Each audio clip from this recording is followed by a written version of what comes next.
কাবা শরীফ কোথায় অবস্থিত? মদিনায়। তারপর দেখেন দ্বীন ইসলামের সেতু কি? সালাত। তারপর এটা দেখেন হজের ফরজ কতটি? হজের ফরজ তিনটি। তারপর দেখেন কুরবানির কি পৌঁছায় আল্লাহর কাছে? তাকওয়া।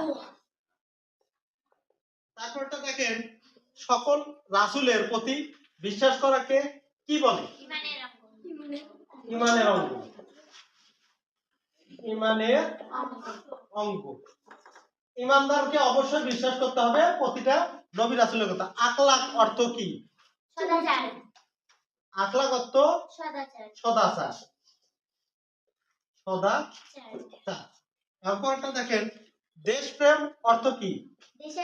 দেশকে ভালোবাসা। দেশকে ভালোবাসা।